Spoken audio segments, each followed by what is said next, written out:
Hello friends, we are live again. I am seriously sorry, थोड़ा सा technical glitch आ रहा था हमको। हम 5 to 10 मिनट्स लेट चल रहे हैं। Thank you for bearing it with us and I really welcome you all with a warm heart. I hope आप सब लोग ठीक हैं एंड कोविड सिचुएशन में अपना ध्यान रख रहे हैं।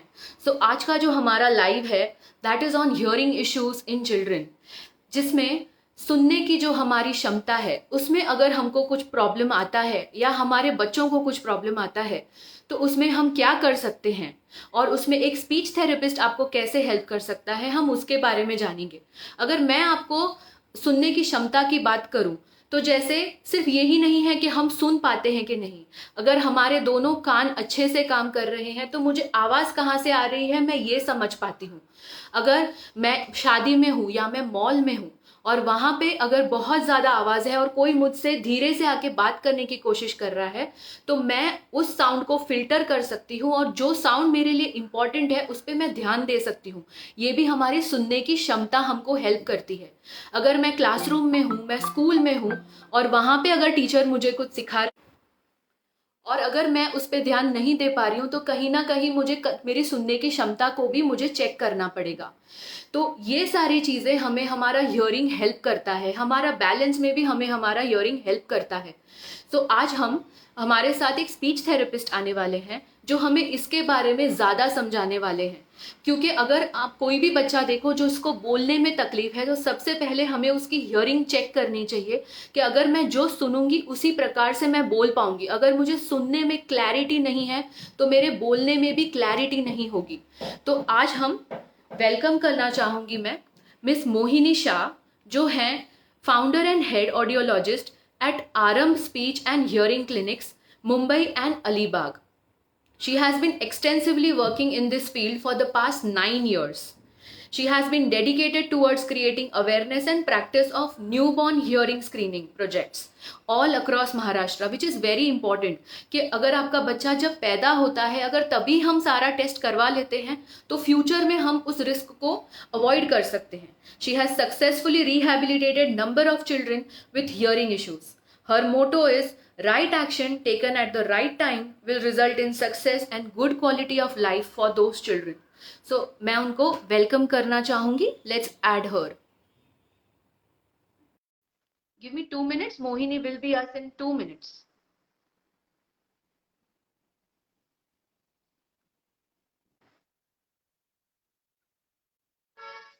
Hello Mohini. Hi, Kinjal. Thank you so much for coming on this platform. Thank you so much, Kinjal, for having me here. Yes yes, we really welcome you with a warm heart. थोड़ा सा technical glitches चल रहे थे but we are now good to go. Yes, all good to go.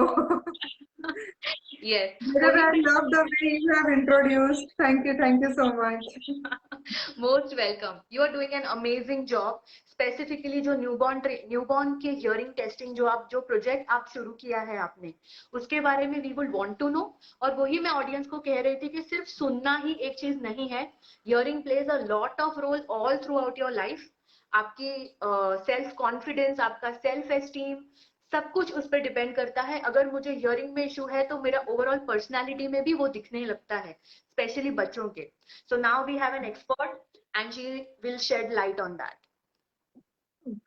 So, thank you again, Kinjal. And yes, you mentioned it very rightly. I'll not consider myself as completely expert, but yes, I will consider myself like I have a lot of passion towards this subject, Yes. especially when it comes to pediatrics. The reason, there are multiple reasons, because when we see any kid who is having any hearing related challenges, and when we detect them early, and when we see them that because of the right management at the right time, we see them flourishing, see them having good quality of education, and hence having good quality of life when they grow up. It's an Right. amazing feeling. It's completely amazing feeling. Right. So definitely, I'm very passionate about this subject, and yes, we can take it ahead from here. Absolutely absolutely. तो मैंने जब भी clinic में ये इस topic के बारे में पूछा था, तो कुछ ऐसे क्वेश्चंस आए थे पेरेंट्स के, तो I have made a list of that and I will be asking you that Okay, if you can answer them. sure. Let's go ahead. Let's do okay that. Okay. तो अगर हम layman के भाषा में बोले, what is exactly जिसको आप बोलोगे कि हियरिंग इम्पेयरमेंट है या ये हियरिंग लॉस है? Okay, so hearing loss is like uh, जैसे अभी आप और मैं अच्छे से सुन सकते हैं, we are supposedly having normal hearing. Okay, whenever we face issues or trouble understanding people's speech, having trouble listening to them, hearing them, कि अच्छा कोई बात कर रहा है यही मैंने मिस कर दिया, या राइट। फिर कोई मैंने साउंड्स है जो मैंने मिस, जैसे कि बर्ड साउंड्स है, ट्रैफिक साउंड्स है, या फिर अपने डे टू डे एक्टिविटीज के साउंड्स है, चाहे वो छोटे हो चाहे वो बड़े साउंड्स हो, अगर वो मैं मिस करना शुरू करती हूँ, तो दैट मीन्स कि मुझे हियरिंग रिलेटेड प्रॉब्लम शुरू हो रही है. And that is how coin the term after doing the multiple tests on that person on or that child, then we diagnose them that this child is with hearing loss or this person is with hearing loss. Okay great. तो ये है कि जब हम जैसे बोलते हैं as we as, तो बड़े लोगों में Hmm. हियरिंग लॉस देखा जाता है, तो वो बच्चों में भी देखा जाता है। How will we come to know कि बच्चे को भी हियरिंग लॉस है, क्योंकि वो तो बोल नहीं पाते। Very good question, Kinjal. बच्चों में it is the most difficult to notice them because when babies are born, we really don't know कि बेबी का responses कितना accurate है, कितना reliable है, हम कितना उसके ऊपर भरोसा कर सकते हैं. तो right. a good way to always confirm that the baby is having good hearing, healthy hearing. So that is one way that we have started with this newborn hearing screening program, wherein we are trying to reach out to every newborn, okay. whether they are healthy born, whether they have been admitted to an ICU. We are doing newborn hearing screening on every one of them, so that if there is anyone who is having any hearing issue, maybe mild in nature, maybe profound in nature, or maybe moderate in nature, हम उनको भी जल्द से जल्द identify करके उसके ऊपर treatment या मैनेजमेंट स्टार्ट कर सके.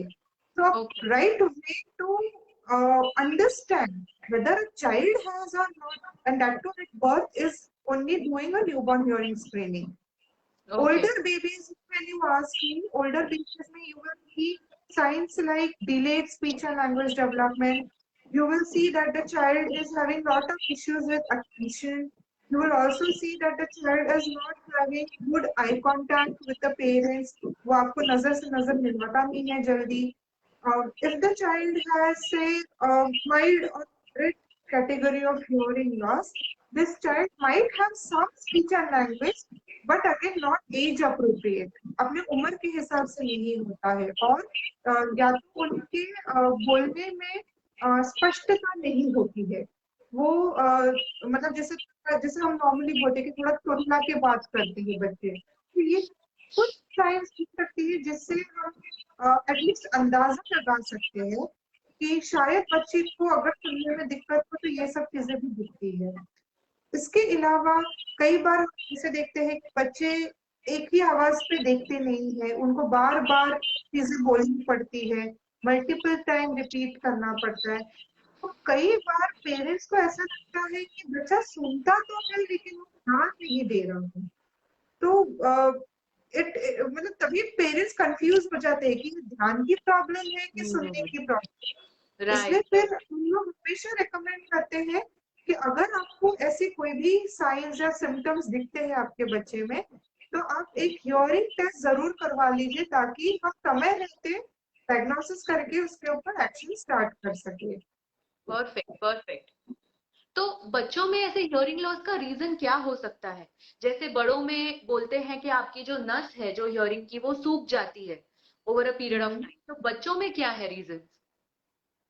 बच्चों में देर आर मल्टीपल रीजंस, बहुत सारे इसके अंदर रीजन आ सकते हैं. जैसे कि पहला रीजन ये हो सकता है कि बच्चा जो है उसको जैसे फैमिली में ही हिस्ट्री हो, जिनके फैमिली में बचपन से ही सुनने की तकलीफ अगर किसी को रही हो, वो सबसे पहला रीजन हो सकता है।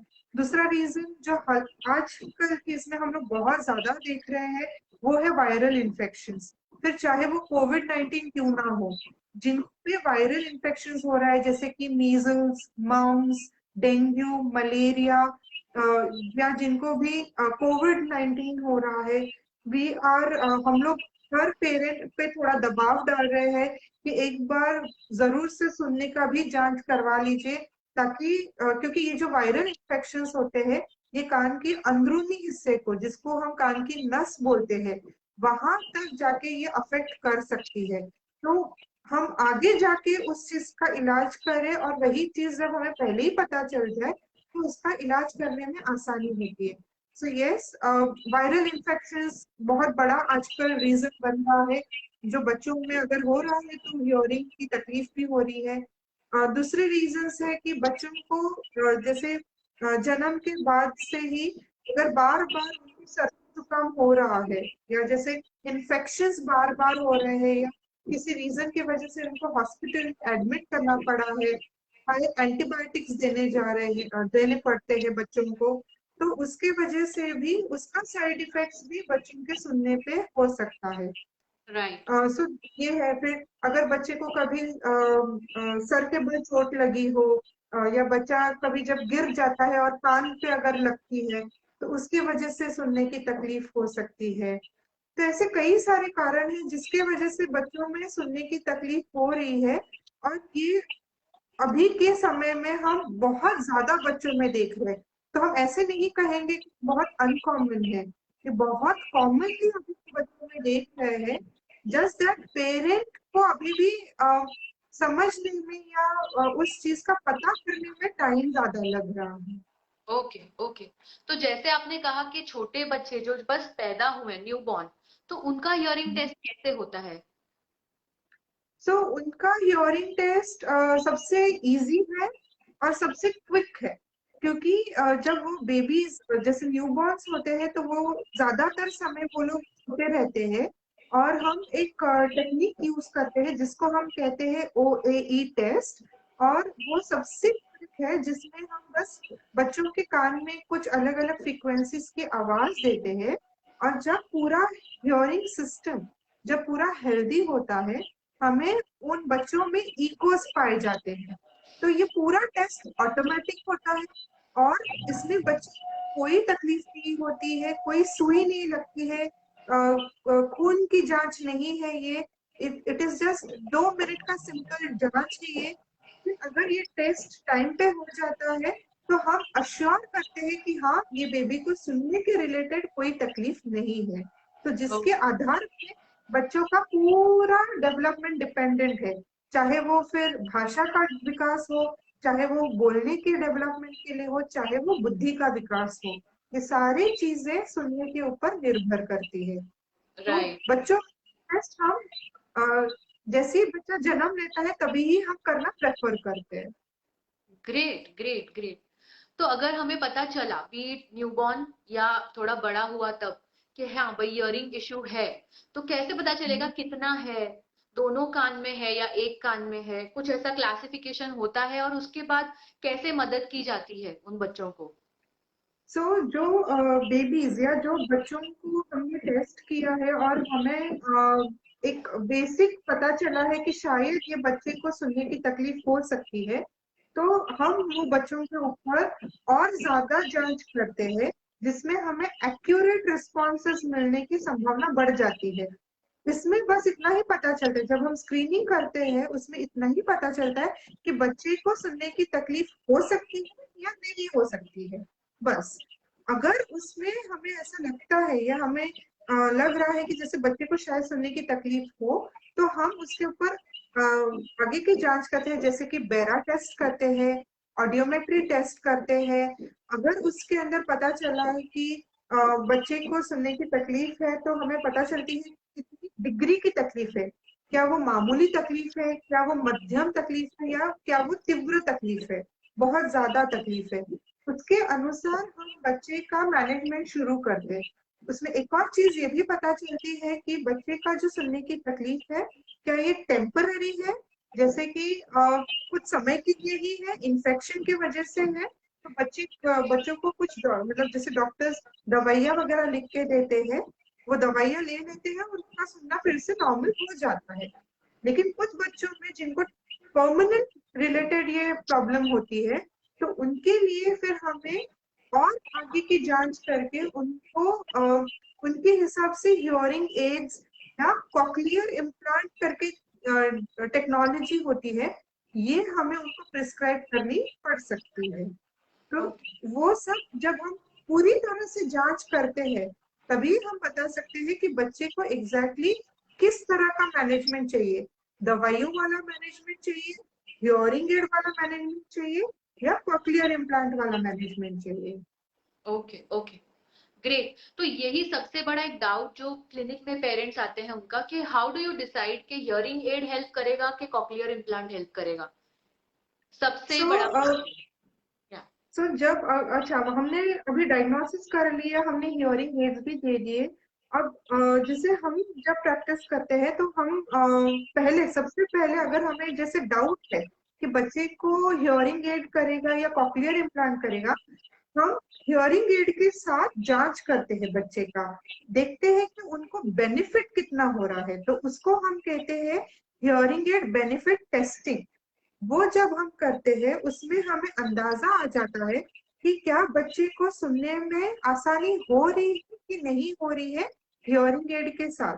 अगर हमें आसानी लग रही है, जैसे बच्चा 70 to 80% वो इम्प्रूव कर रहा है हियरिंग एड्स के साथ, तब फिर हम उनको हियरिंग एड प्रिस्क्राइब करते हैं और फिर उनको खरीदने के लिए बोलते हैं।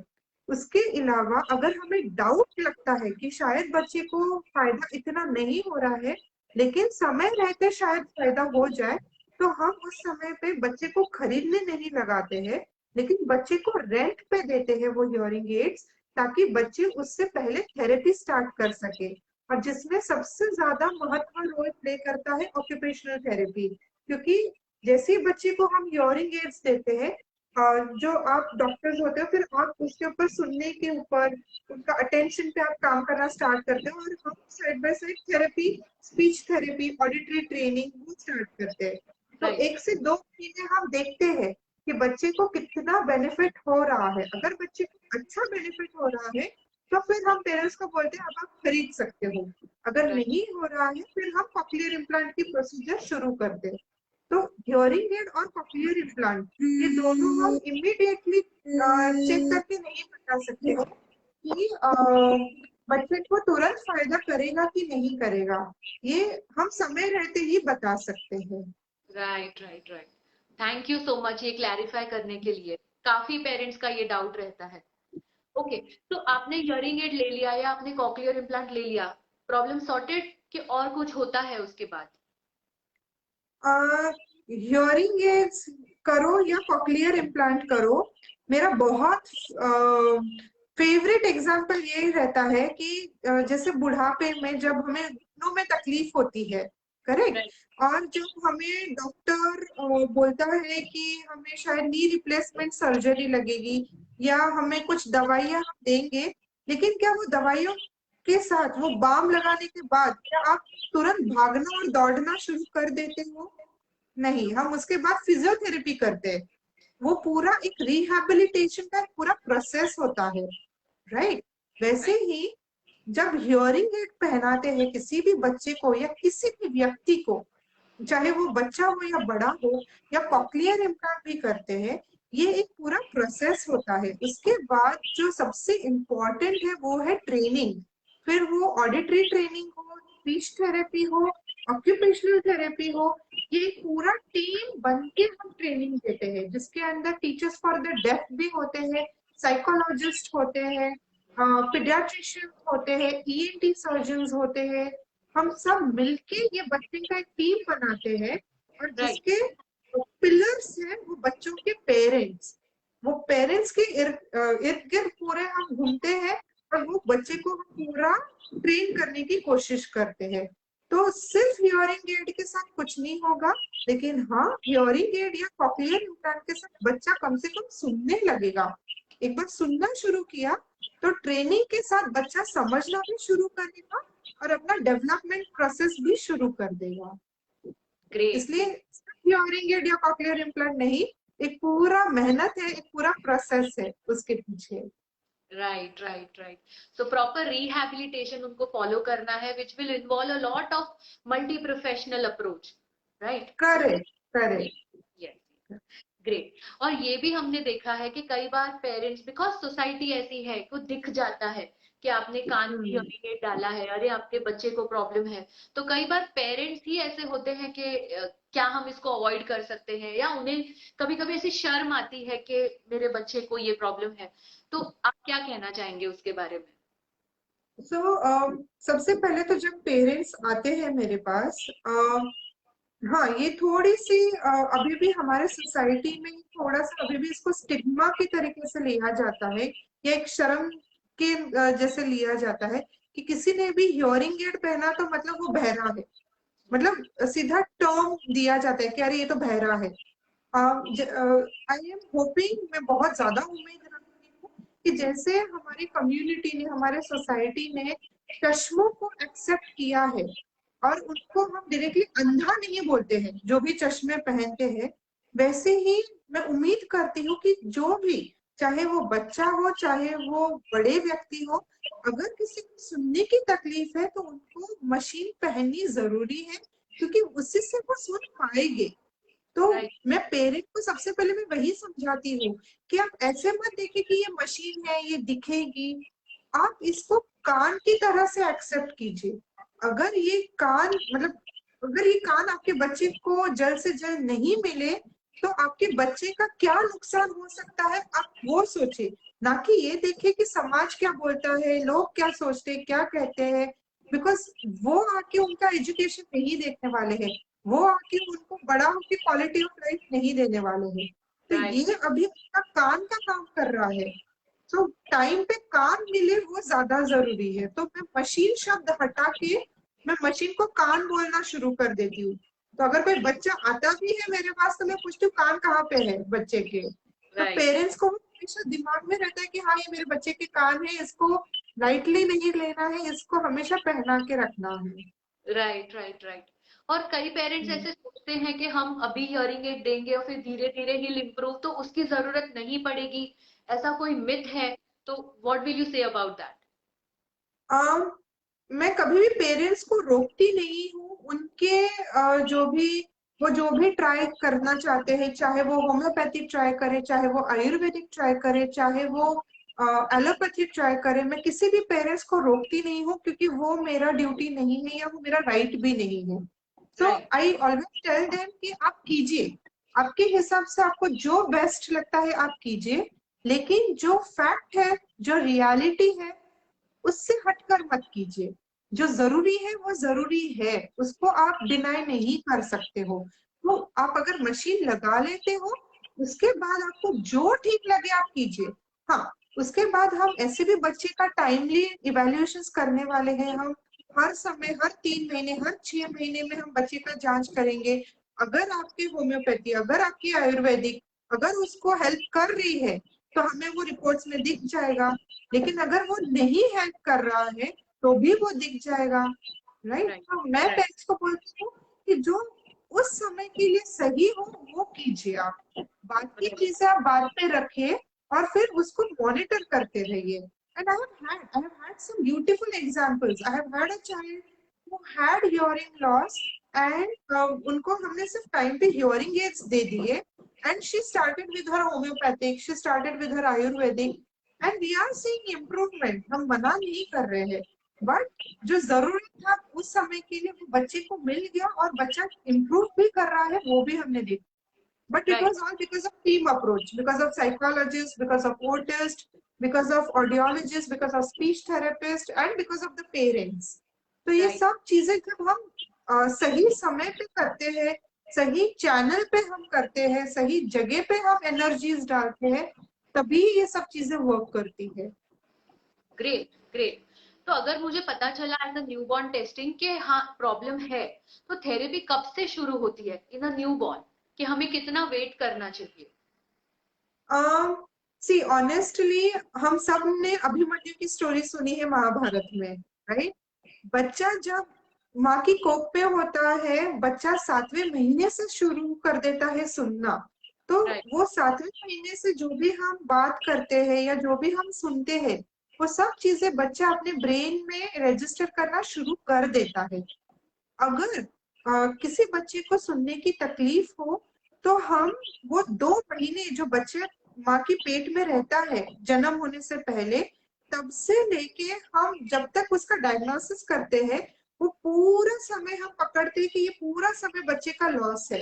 यस इसलिए जब अगर न्यूबॉर्न्स में देखते हैं, तो हमारा मोटो वही होता है कि जल्द से जल्द, इसमें कोई टाइम फ्रेम नहीं है। अगर 1 महीने पे पता चला है तो 1 महीने पे कीजिए, 3 महीने पे पता चला है तो 3 महीने पे कीजिए, क्योंकि यही समय है जहां पे हम बच्चे को मैक्सिमम दे सकते हैं। क्योंकि हम सब जानते हैं कि 3 साल की उम्र तक बच्चे का मैक्सिमम स्पीच, लैंग्वेज, लिसनिंग, फिर अपना ब्रेन, ये सब डेवलपमेंट हो जाता है। और अगर इसी बीच बच्चे को ये सब चीजों से दूर रखा, तो आने वाले समय में बच्चे को बहुत सारी दिक्कतें आ सकती है। तो राइट न्यूबॉर्न्स में it is like the earliest the better. Perfect perfect great. तो अगर कोई बच्चा है जिसका हमने थेरेपी भी लिया एंड उसको हियरिंग एड्स या कॉक्लियर इम्प्लांट दिया, तो क्या वो रेगुलर स्कूल में कोप अप कर सकते हैं? इन जो जितने बच्चे हैं ऑलरेडी क्लासरूम में, टीचर का जो आवाज है उसमें वो कर कर पाएंगे रेगुलर स्कूल में कोप अप? ज्यादातर बच्चों को जिनको भी मैंने देखा है, ज्यादातर बच्चे रेगुलर स्कूल में ही जा रहे हैं। उनको किसी को भी स्पेशल स्कूल की जरूरत नहीं पड़ी है, एक्सेप्ट फॉर बच्चों को जिनको भी हमने लेट आइडेंटिफाई किया है, जैसे कि 3 साल की उम्र पे किया है या 3.5 साल की उम्र में हमने उनका ट्रीटमेंट शुरू किया है। वो बच्चों को कुछ समय तक स्पेशल स्कूल की जरूरत पड़ी है और बाद में उनको नॉर्मल स्कूल में इंटीग्रेट किया गया है। लेकिन जो बच्चों को हमने 6th मंथ पे या 1 ईयर पे इंटरवेंशन स्टार्ट किया है हियरिंग एड्स या कॉक्लियर इम्प्लांट के साथ, वो बच्चों को कभी भी जरूरत नहीं पड़ी है। वो बच्चों को समय रहते ही सब कुछ बराबर मिल चुका था।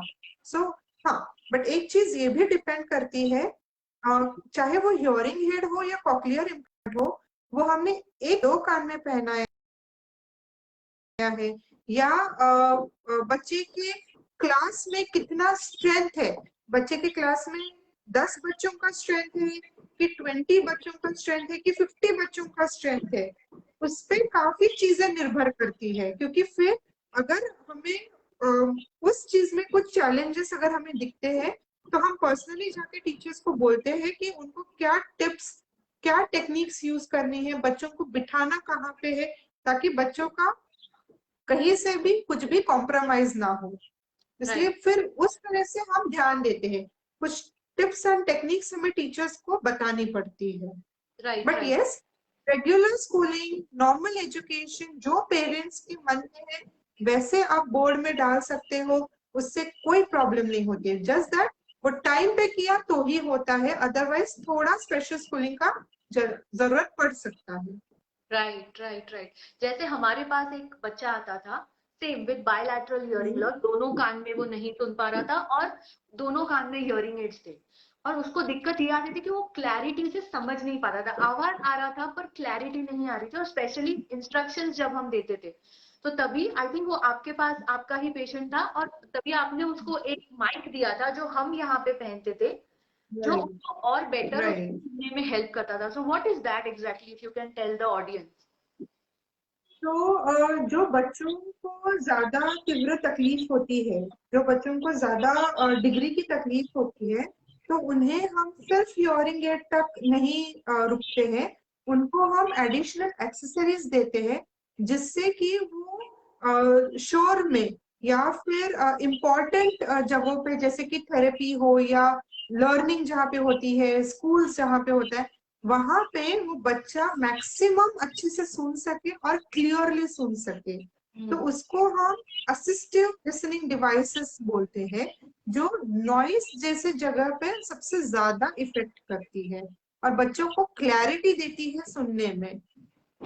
Great great great. So accordingly जैसे बच्चे को जो प्रॉब्लम है और उसकी जो डिमांड्स है, एक ऑडियोलॉजिस्ट उस हिसाब से वो प्रिस्क्रिप्शंस उनको देगा, राइट? Correct correct. तो उसके अकॉर्डिंगली कई बच्चों को ऐसा भी हुआ है कि बच्चों को जैसे सुनने में कोई तकलीफ नहीं है, लेकिन उनको जैसे ही शोर में जाते हैं या जैसे ही कॉम्प्लेक्स लिसनिंग एनवायरनमेंट में जाते हैं, तो वहां पे हमें तब भी बच्चों को वो जो माइक्रोफोन आप बोल रहे हो, तब भी हमें वो देना पड़ा है, ताकि बच्चे अपने बेस्ट लेवल पे परफॉर्म कर सके। Perfect perfect. और एक क्वेश्चन था जो काफी पेरेंट्स पूछते हैं कि कॉक्लियर इम्प्लांट बहुत कॉस्टली होता है, I think it goes in lakhs. तो हम्म। ऐसी ऐसा कोई पॉसिबिलिटी है जो जहाँ पे ये कोई थोड़े सस्ते या थोड़े अफोर्डेबल प्राइस में लोग ले सके, जो अफोर्ड नहीं कर सकते इतना कॉस्टली इम्प्लांट? कॉक्लियर इम्प्लांट्स अब जैसे जो पेरेंट्स बच्चों को रेज कर रहे हैं जिनको भी हियरिंग लॉस है, ये उन पेरेंट्स में भी बहुत फेमस हो चुका है। तो मैं जनरली ऐसे बोलती हूँ कि कॉक्लियर इम्प्लांट एक सर्जिकल डिवाइस है। इसमें एक ऑपरेशन की, एक सर्जरी की जरूरत पड़ती है।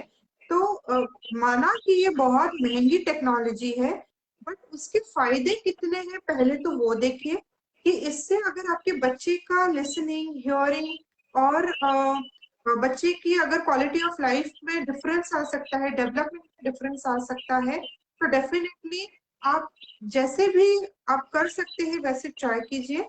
दूसरा चीज, क्योंकि ये सर्जिकल है, मैं कभी भी सर्जन के ऊपर कॉम्प्रोमाइज करने का मैं सजेशन नहीं देती हूँ, क्योंकि ये वन टाइम सर्जरी है, एक बार हो जाती है, इसको आप बाद में छेड़ नहीं सकते हो। तो जो भी बेस्ट सर्जन अवेलेबल है, मैं उन्हीं के पास मैं रेफर करने की कोशिश करती हूँ। And I see to it कि पेरेंट्स को वो रीजनिंग समझे और उसके ऊपर वो फॉलो करे। रेस्ट जहाँ पे भी, अब मुंबई में बहुत सारी जगहों पे ये सर्जरीज हो रही है, और बहुत सारी जगहों पे फंडिंग ऑप्शंस भी मिल रहे हैं, इंक्लूडिंग टॉप सर्जन्स जो भी अवेलेबल है, वो लोग खुद फंडिंग ऑप्शंस दे रहे हैं पेरेंट्स को। तो पेरेंट्स को एक बेर मिनिमम अमाउंट बेर करना पड़ता है, और बाकी का पूरा अमाउंट या तो ट्रस्ट के द्वारा या तो फाउंडेशंस के द्वारा उनको डोनेट किया जाता है। सो सर्जरी अगेन, सर्जरी करना हो या मेरा हियरिंग एड फिटिंग का काम हो, it is only a 10% job. The 80% and the maximum job is the team approach, the therapies, OT, speech, auditory training, यही सब सबसे इम्पोर्टेंट होती है। तो मैं कॉक्लियर इम्प्लांट पे मैं बात करती हूँ, लेकिन मैं ज्यादातर बात थेरेपीज पे करती हूँ बात के, परफेक्ट। इसलिए। हाँ, और कॉक्लियर इम्प्लांट पे तो है, मतलब बहुत सारे फंडिंग ऑप्शंस है।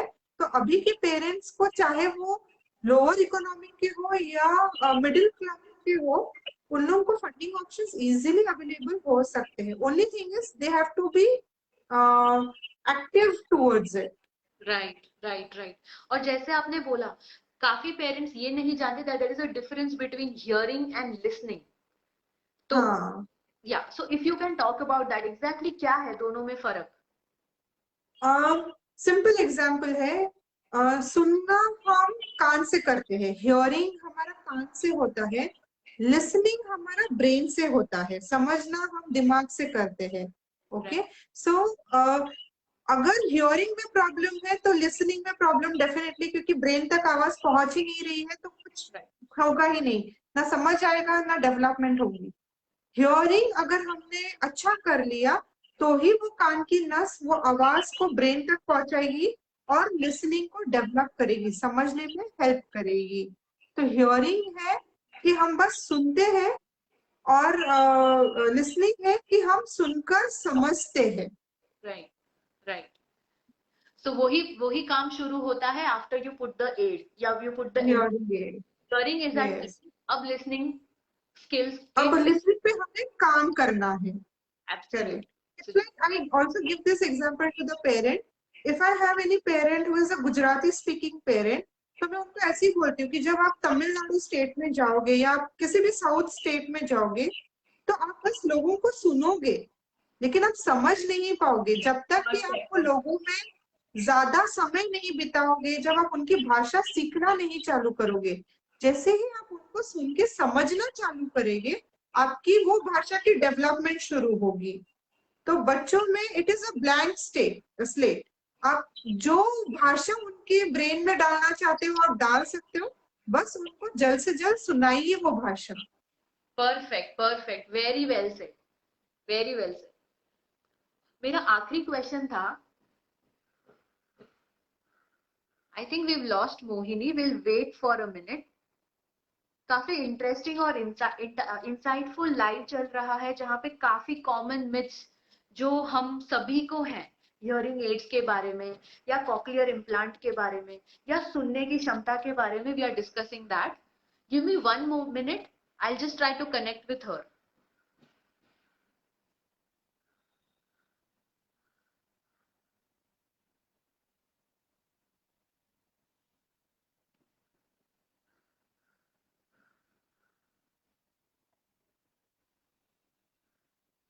ओके, थोड़ा सा वापस कुछ टेक्निकल ग्लिच हुआ है। If Mohini doesn't join back, तो हम हमारे लाइव को एंड करना चाहेंगे by saying that it was really, we are thankful to Mohini कि उन्होंने अपना टाइम निकाला। She is really busy in her schedule. वो यहाँ पे मुलुंड में जितने, Mulund and Maharashtra, I think all over Bombay भी, वो जितने पीडियाट्रिक हॉस्पिटल्स हैं, she goes and she does the audiology testings over there, newborn babies का। I think she is here, she is joining us. Yeah I'm yeah we so lost, sorry, there was some technical error. no I'm very problem, no sorry. problem. We are used to it now. Yeah. Yeah. मेरा last question था कि जैसे आपने ये सारा discuss किया कि हम कैसे आइडेंटिफाई करेंगे, रीजंस क्या होते हैं हियरिंग लॉस के, अगर है तो कैसे माइल्ड मॉडरेट सीवियर होता है, टेस्टिंग कैसे होती है, हमने बात की।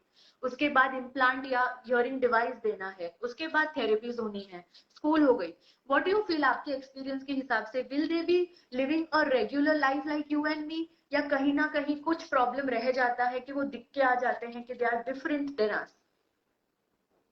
um, ये क्वेश्चन किंजल अभी I have personally seen a lot of people in my surrounding कि जिनको मैंने बचपन से भी देखा है कि जिन्होंने hearing challenges थे, and today they have done M.Pharm and doing good jobs in their company. They have completed their graduation and taking care of their own business.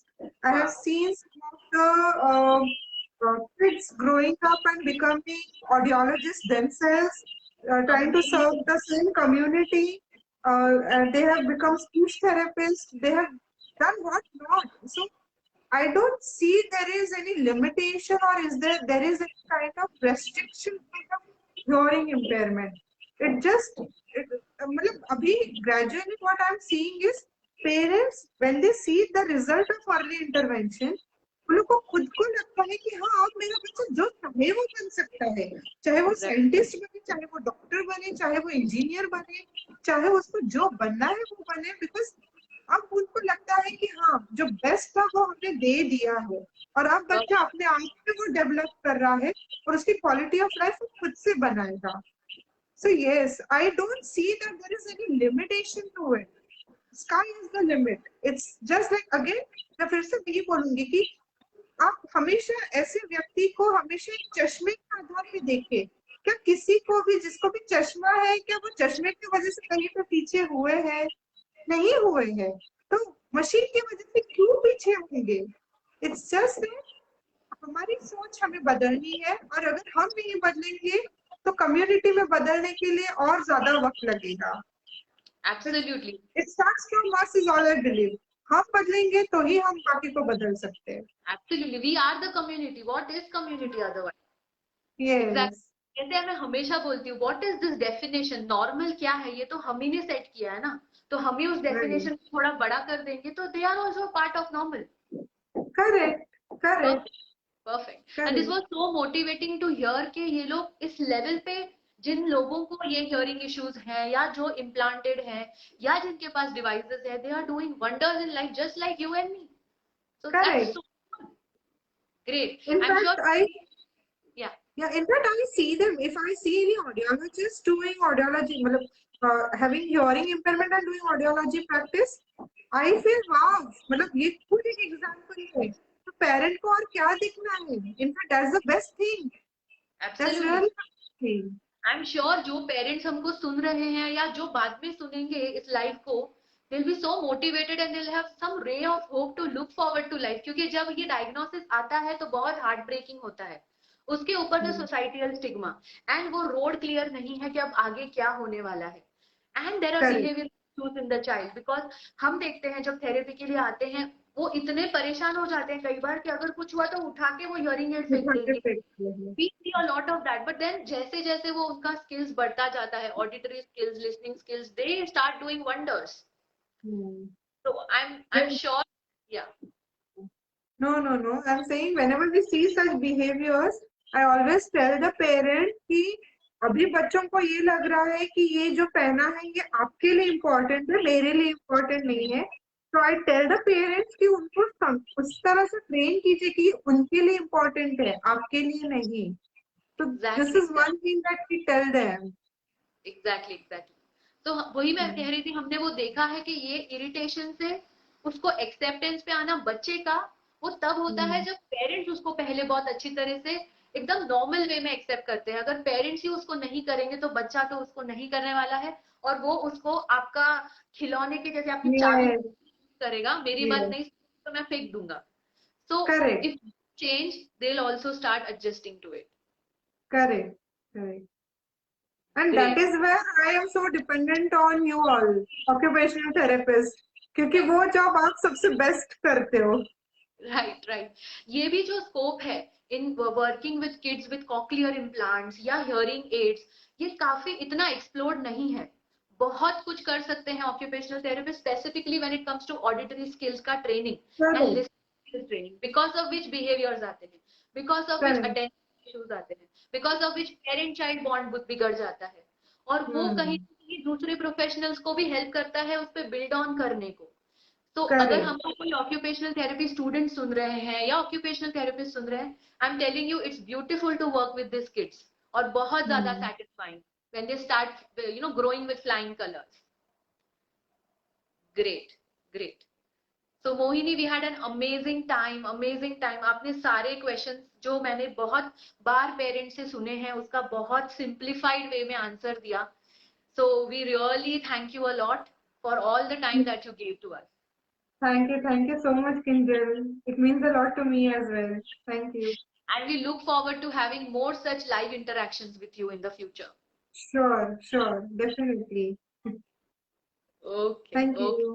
Thank you so much. Bye. Thank you. Bye-bye. Bye bye. Everyone, we are ending our live. I hope ये live से आपको काफी information मिली होगी, और अगर आप इसके बारे में और जानना चाहते हैं, अगर आप मोहिनी से मिलना चाहते हैं कोई कोई इशू रिलेटेड, तो वो भी हम आपको हेल्प कर सकते हैं। आप कमेंट सेक्शन में वो लिखिए, and we are all there to help you. Until we meet next time, bye bye.